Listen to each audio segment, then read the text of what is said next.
What's going on, guys? Today we're going to be doing a best DPS build for a Tracer who just got released in Stadium in the mid-season patch.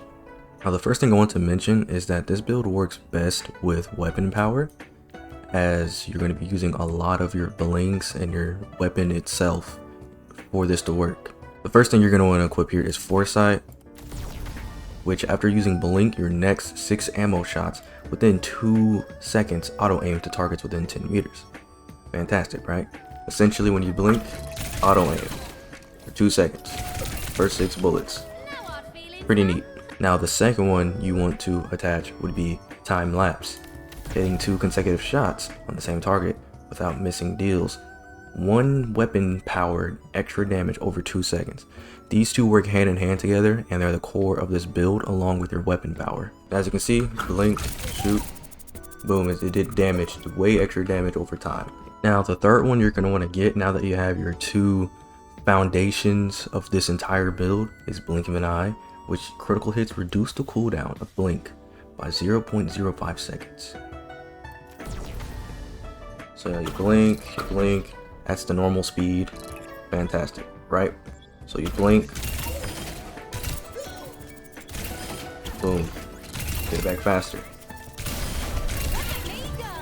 Last but not least, due to how fast you're going to be shooting and killing everyone, and also just a common issue with Tracer in general would be ammo, and also your life. Last but not least, you're going to want to get Quantum Clip. If you use blink while reloading, gain 25% max ammo and 10% weapon life steal until you reload. For example, if you're shooting like this, boom, you reload mid blink, you get an extra 10 ammo, and you get weapon lifesteal as well. I think this is a good 4th one, if not probably the best 4th one you could choose, because it adds more survivability to your kit, and you also get more shooting uptime before having to reload. 2 things that Tracer definitely struggles with. Now once again, like I said, what you want to do is focus on weapon power. So you are going to go for the most things that give you the most weapon power. It doesn't really matter what, but you can definitely adjust and adapt to your actual match. For example, there's Rhine, you would definitely use this, for example, like, yeah.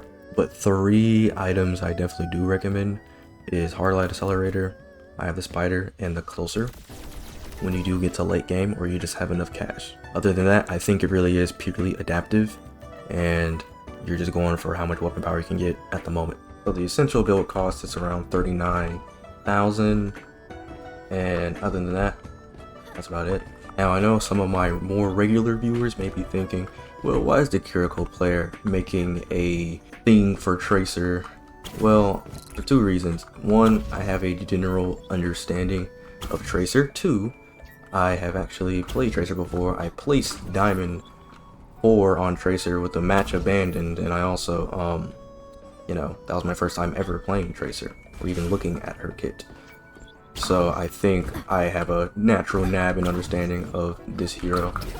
And 2, I went on PC, which I am terrible at and never play, and played Tracer and tested it out, and I was diffing, you know, a more comfortable PC player on Tracer. It got so bad to the point where the enemy Tracer actually had to get both support to try to duel me, because this build is actually just that empowering. I think a good example of your damage here would be Hog.